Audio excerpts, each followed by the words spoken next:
Dalam nasihat yang ke-36 diberi tajuk mengembaralah untuk mencari ilmu.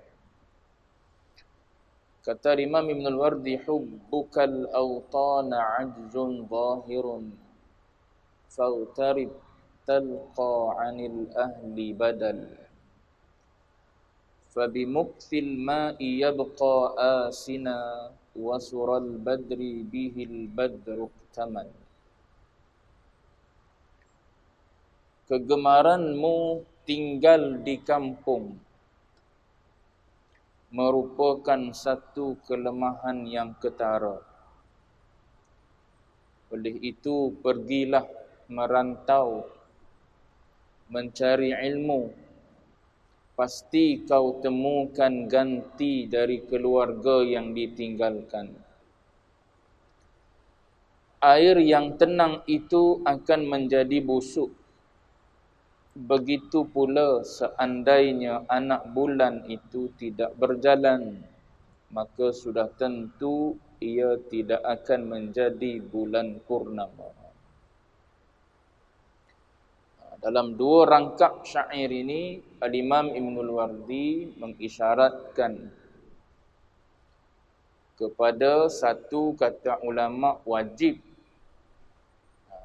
rihlah, wajib mengembara.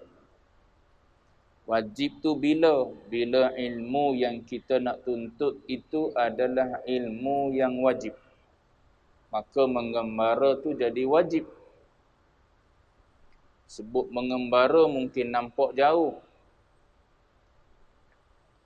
dekat sikit dengan kita, maknanya kena tinggallah rumah kita. Jangan duk tunggu dalam rumah nak jadi orang yang reti, faham agama. Kena keluarlah daripada rumah kita, pergi ke tempat orang mengajar. Andai ilmu yang kita nak belajar tu ilmu wajib, maka wajib keluar. Bukan sunat keluar, wajib keluar daripada rumah. Tak boleh duduk saja dalam rumah itu. Ilmu apa? Maklum, 3 ilmu yang jadi fardu ain. 1 berkait dengan pegangan, i'tiqad, akidah kita. Yang kedua berkait dengan syariat, kita panggil fiqh.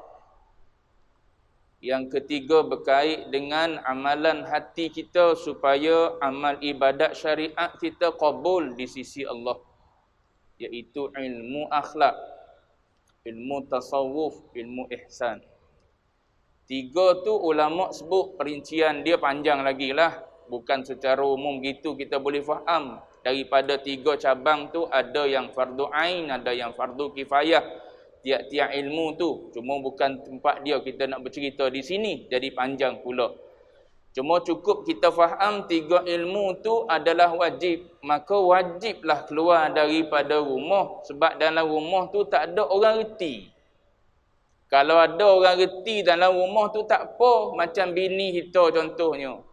Kita ambil dia dalam keadaan dia jahil agama, tak reti agama, tapi kita sendiri pandai agama.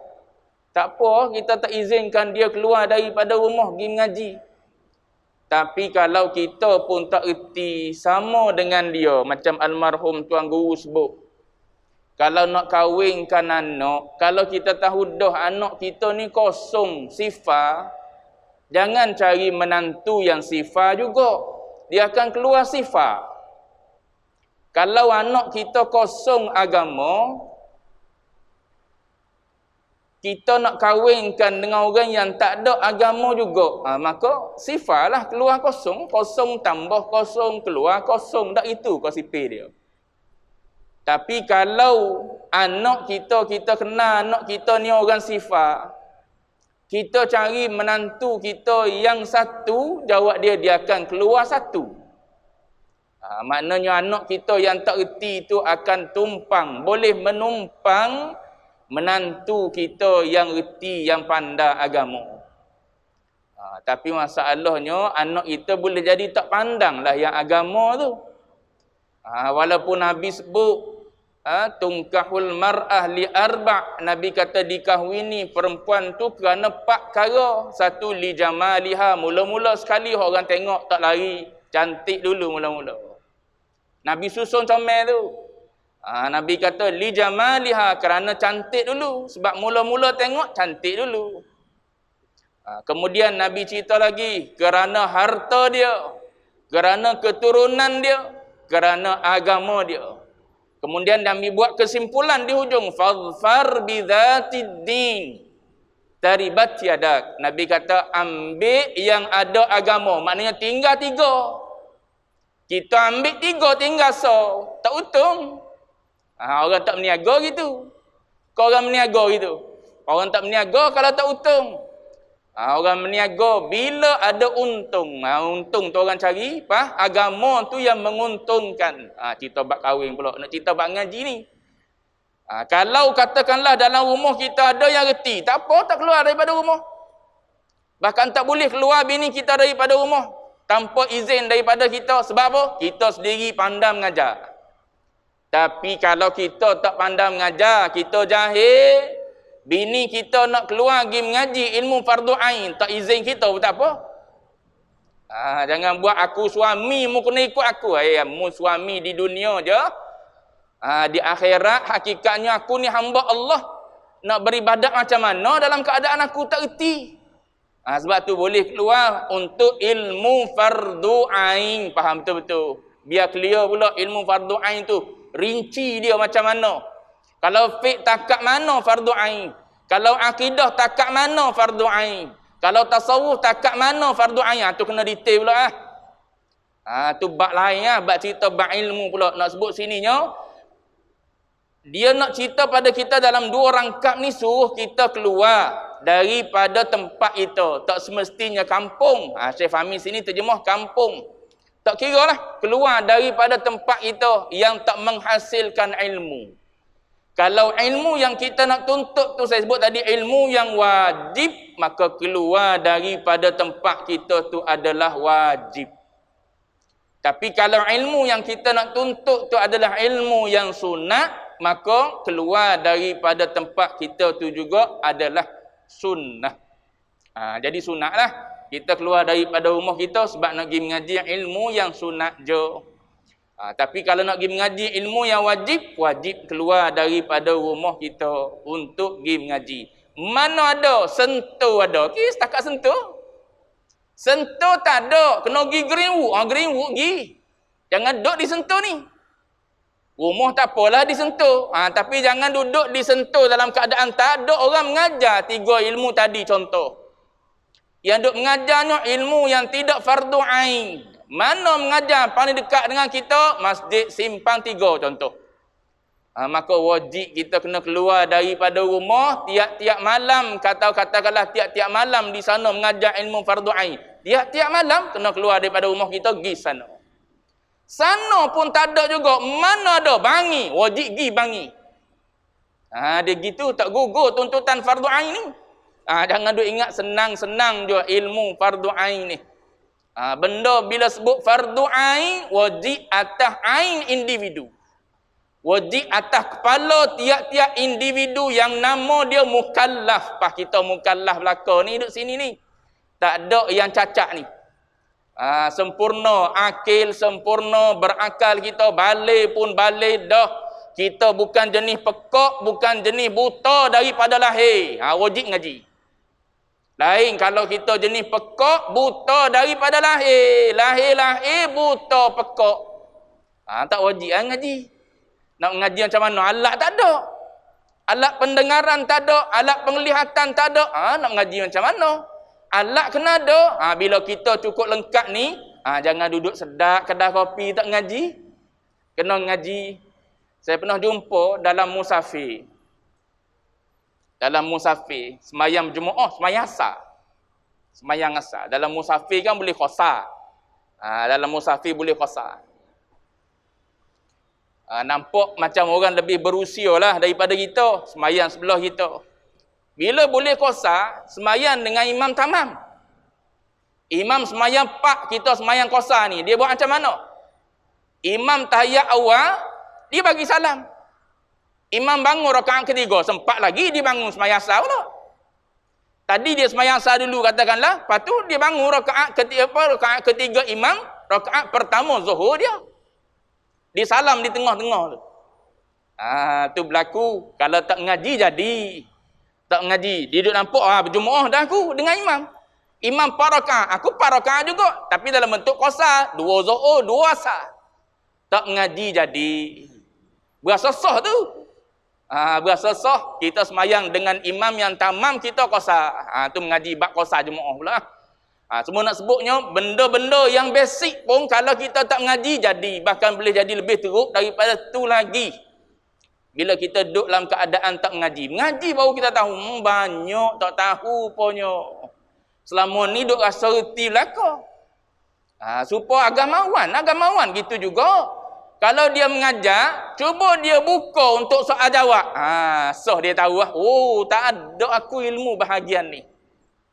Ataupun dia mengajar fiqh je, dia buka untuk soalan fiqh. Jangan tanya luar daripada tajuk yang saya ajar. Contoh, dia mengajar bab taharah, orang tanya bab taharah dah. Tapi boleh jadi bila dia mengajar, dia buka untuk orang tanya, bab taharah pun ada masalah yang dia tak ingat. Sebab tu bila mengaji, bila kita mengajar baru tahu.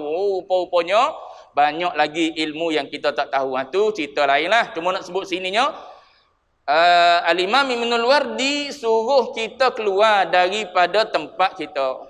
Maka dia kata, hubbukal awtana. Kasih kamu akan tempat tinggal kamu. Hubbuka tu kasih kamu lah. Cuma Syekh Fahmi terjemah dengan makna tu, kegemaranmu tinggal di kampung. Dia terjemah gitu, ambil makna. Kalau terjemah harfian, hubbukal awtana, maknanya kasih engkau pada tempat tinggal engkau. Watan ni maknanya maqarrul insan, tempat tinggal kita ataupun manusia tu. Kasih engkau kepada tempat tinggal engkau tu, jawab dia ajzun, khabar dia ajzun zahirun. Ia adalah merupakan satu kelemahan yang sangat jelas dan ketara. Supaya apa? Istilah yang orang Arab guna, istilah orang Arab dia guna ummi. Ummi bukan dengan ain, dengan hamzah. Ummi. Ummi ni kita faham. Bila sebut istilah ummi, orang yang tak pandai membaca dan tak pandai menulis. Kenapa nisbah kepada ummi, tak nisbah kepada abi? Dia guna ummi. Nabi antara keistimewaan dia ummi. Di Nabi keistimewaan. Di kita kelemahan dan kekurangan. Kalau nisbah ummi di Nabi kita Muhammad, maka itu adalah kelebihan dan anugerah. Jangan duk tengok, Nabi ummi kekurangan. Tak, nisbah pada kita. Kalau ada di kita ummi, itu satu kekurangan. Satu kecacatan yang tak patut ada di kita ummi. Tak pandai baca, tak pandai nulis. Tapi ada di Nabi satu kelebihan. Sebab apa? Walaupun dia tak pernah mengaji, tak pernah belajar, boleh mengajar, boleh beritahu, hebat. Sebab dia dipandu ilmunya direct oleh Allah Ta'ala. Adapun kita ambil asbab lah. Ambil asbab pergi ngaji. Bila orang ni duk terikat dengan mak dia, duk teringat mak dia, nak tinggal mak tak boleh. Ada budak jenis gitu kan. Nak letak di asrama, tak nak duduk dia. Sebab apa? Teringat mak. Istilah budak-budak hari ni dia panggil homesick. Kalau tanya awak homesick tak? Dia kata bukan homesick ustaz. Dia kata apa? Dia kata aircon sick dia kata. Sebab apa? Kat rumah ada aircon, kat asrama tak ada aircon. Ada yang kata tandas sick ustaz dia tahu. Macam-macam lah dia punya jawapan perangai dia.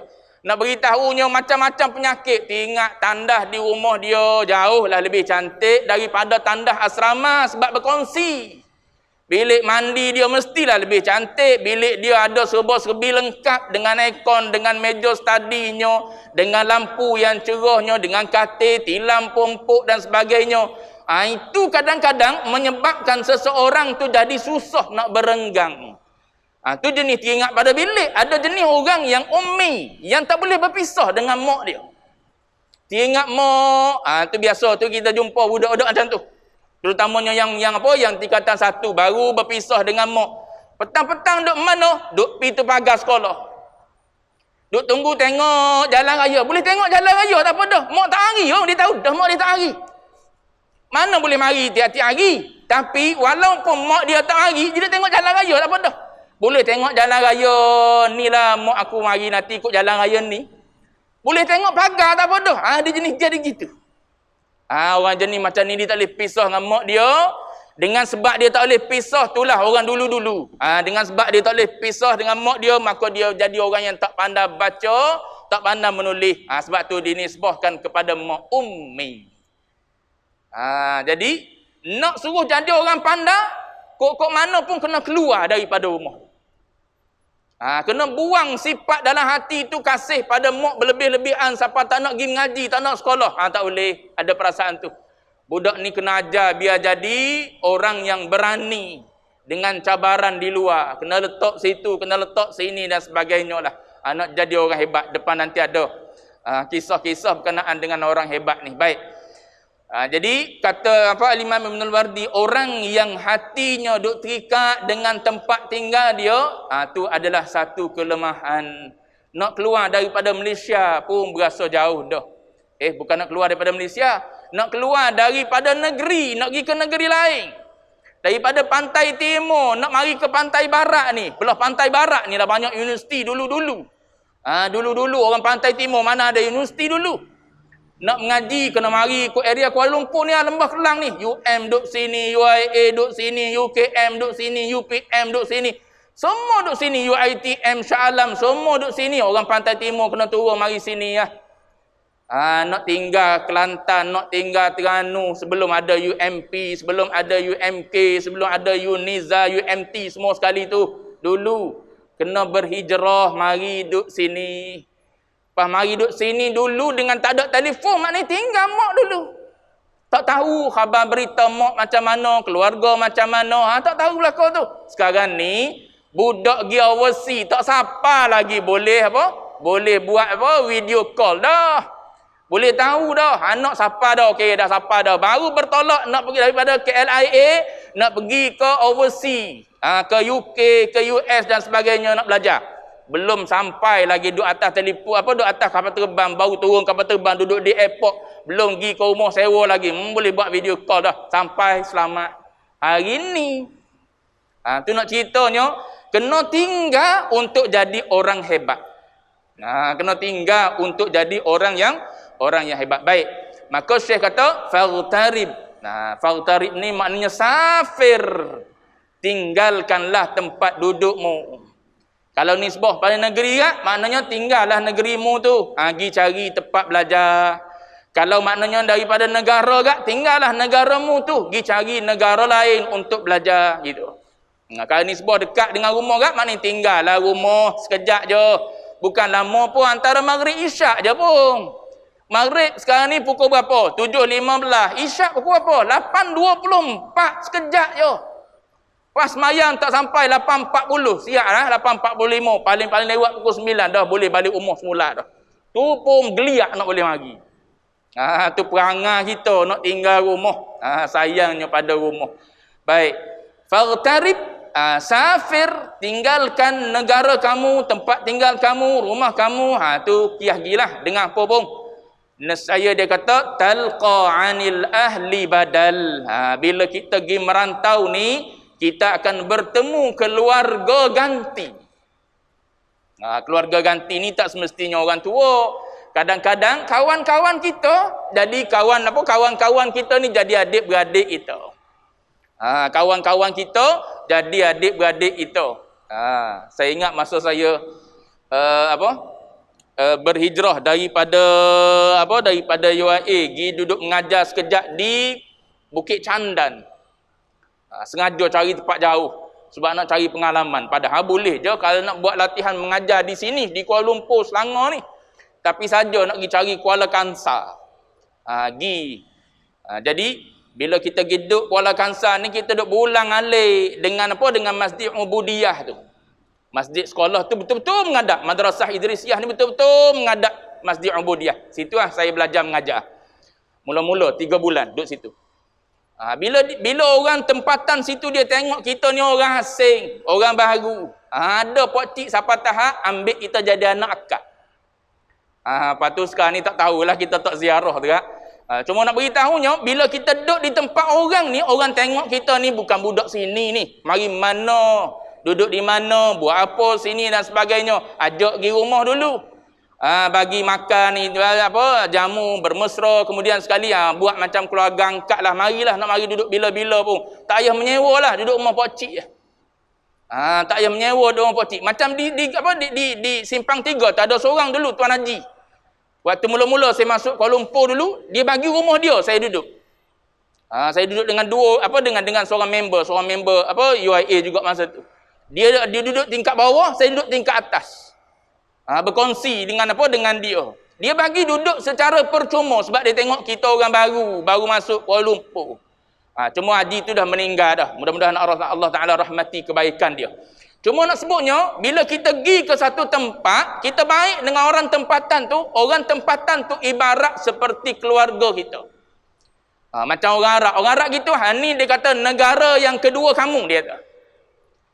Ni negara kedua kamu. Malaysia negara pertama kamu, ni negara kedua kamu. Kami terima kamu sebagai ahli keluarga. Tu perangai orang yang berada di tempat kita musafir. Biasanya begitulah kalau kita berjumpa dengan orang baik-baik. Maka orang yang ada di situ boleh jadi ahli keluarga kita. Baik. Maka dia kata, fa bi muksil ma'i yabqa asinan. Ni akibat ni. Akibat daripada apa? Akibat daripada duduk di tempat kita tak keluar pergi cari ilmu. Maka dia kata fa bi muksil ma'i yabqa asinan. Air yang tenang, air yang tak mengalir ni yabqa asinan, akan menjadi busuk. Air yang tak mengalir, yang bertakung, dia akan lama-lama dia berlumut. Dia berlumut, lepas tu dia naik warna lain. Tu asinan tu mutaghayyiran. Dia akan berubah, dia akan berbau busuk air tersebut kalau dia tak mengalir. Banding dengan air yang mengalir masuk air lain tiap-tiap masa. Tu orang musafir ibarat gitu. Orang yang duduk tepat ni, dia duduk dalam keadaan statik lah. Ibaratnya gitu, duduk statik. Maklumat yang dia dapat pun qadar dalam negara, qadar dalam negeri, qadar di tempat dia saja. Isu-isu yang dia dapat, isu yang bermain berlega di sekitar dia. Tapi bila dia keluar, dia dapat view yang lebih luas lagi. Macam kita lah, duduk di rumah kita, nampak view dekat lah. Cuba naik tinggi. Naik KL Tower, tuan duduk atas sekali, di deck dia tu. Tuan-tuan duduk di deck dia tu nampak view sangat-sangat luas. Tu bila kita naik, tinggal tempat tinggal kita. Kita akan dapat lebih daripada orang yang tak meninggalkan tempatnya. Baik, wasural badri bihil badruk tamal. Ni contoh yang kedua dia buat. Tadi dia buat contoh air. Orang yang tak keluar ni umpama air. Maka air lama-lama bila dia bertakung dia akan jadi busuk. Yang kedua dia buat contoh. Yang kedua ialah anak bulan. Begitu pula seandainya anak bulan itu tidak berjalan. Anak bulan duduk hilang situ. Kalau katakan bulan ni tak berjalan, tak bergerak, maknanya statik je. Dia tak ada proses bergerak 1 sampai 30 ataupun 29. Daripada hilang anak bulan sehinggalah jadi bulan penuh qamar, kemudian patah balik semula jadi hilal. Kalaulah tak ada proses tu, maknanya kita tak akan lihatlah kesempurnaan bulan. Kita tak akan dapat lihatlah kecantikan bulan. Sebab hidup dalam keadaan anak bulan gitu lah. Dia yang sempurnanya bila bulan purnama kita tengok pun cantik, terang, cerah pada malam 15, 16, 17. Tu kesempurnaan tu perlu kepada pergerakan bulan tu. So begitu juga dengan orang nak sempurna, nak jadi hebat kena bergeraklah, berpindah. Kalau daripada kalau kita ambil konteks dekat, kena bergerak daripada rumah pergi ke sekolah. Nak jadi orang hebat. Daripada tempat kita kena pindah ke negeri lain. Daripada negara kita pindah ke negara lain untuk mengaji dan sebagainya. Kita akan jadi orang yang hebat, orang yang dapat lebih daripada orang yang tak keluar daripada tempat dia. Sebab tu banyaklah contoh yang kita boleh lihat. Antara contoh yang disebut dalam Quran ialah Nabi Allah Musa. Nabi Allah Musa alaihissalam, Allah Ta'ala cerita sendiri dalam Quran. Bani Israel, ni hadis sahih. Nabi Musa ni satu ketika duduk dengan Bani Israel. Lalu Bani Israel tanya kepada Nabi Musa alaihissalam, ada tak kamu tahu orang yang lebih alim daripada engkau? Hal ta'lamu ahadan a'lamu mink. Ada lelaki Bani Israel itu tanya, adakah kamu tahu seorang yang lebih alim daripada kamu? Nabi Musa kata, la, aku tak tahu. Maknanya yang dia tahu yang paling alimnya dia. Maka fa'auhallahu ila Musa, lalu Allah Ta'ala pun mewahyukan kepada Nabi Musa alaihi salam bahawa ada seorang manusia yang lebih alim daripada engkau, iaitu Nabi Allah Khadir alaihi salam. Maka bila Nabi Musa tahu ada orang lebih alim, dia duduk senyap situ dah, dia keluar. Dia keluar pergi cari. Dia bawa makanan sebagai apa? Sebagai petanda. Dibawa ikan sebagai petanda. Ikan ni ibaratnya ikan yang dah kering dah. Tapi Allah Ta'ala jadikan dia sebagai petanda. Kalau mu tengok ikan ni keluar, hidup balik, maka situlah ada Nabi Allah Khidir alaihissalam.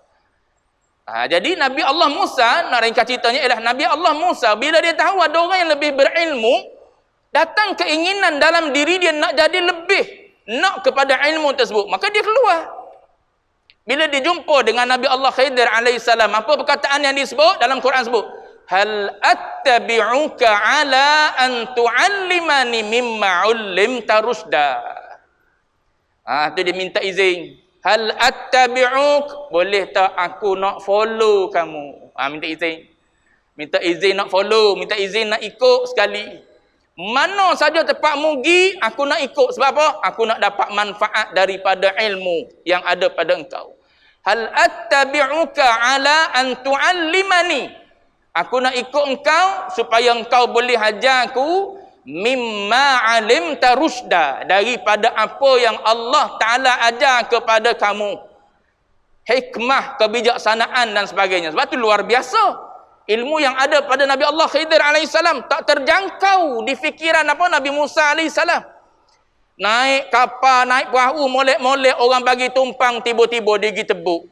Orang buat baik, pada zahirnya nampak kita balas dengan kejahatan. Tak betul lah pada syariat. Gi bertemu dengan budak-budak tu tak tahu siapa lagi. Tiba-tiba dia gi apa? Patahkan leher. Meninggal budak tu. Pergi tengok di satu kampung. Kampung tu pula jenis orang kedekut. Orang yang kedekut dibalas pula oleh Nabi Khidir dengan kebaikan. Ada sebuah rumah nak runtuh, dibangunkan rumah tersebut. Padahal ahli penduduk kampung tu minta jadi tetamu pun tak layak. Pelik perangai Nabi Allah Khidir ni. Tapi disebabkan oleh itulah ilmu yang Allah Ta'ala nak ajarkan kepada Nabi Musa. Ilmu yang lebih hebat yang ada di sisi Allah Ta'ala. Sebab tu Nabi kata, kalaulah akhi, saudaraku Musa ni sabar, nescaya akan terbuka banyak lagi keajaiban dia. Tapi dah kena sekali tanya, kena dua kali tanya, dah lah Nabi Allah Khidir bagi syarat, boleh mu nak ikut aku, tapi jangan tanya.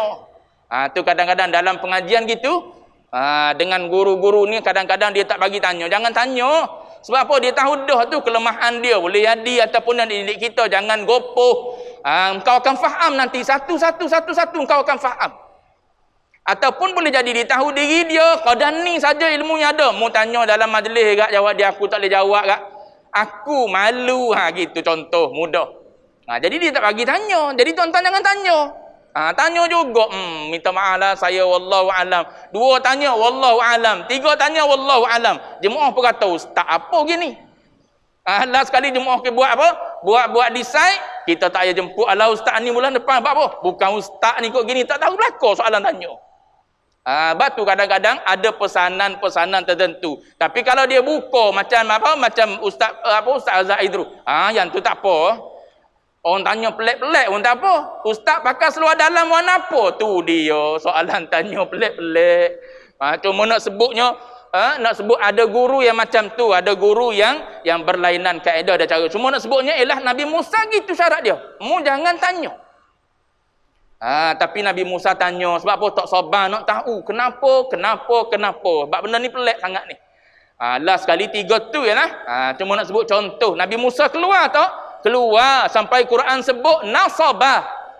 Kataan Quran guna ialah Nabi Musa keluar sampai ke tahap nasabah, sampai tahap letih berjalan nak cari Nabi Allah Khidir alaihissalam. Bila sebut letih ni maknanya jauh lah perjalanan dia.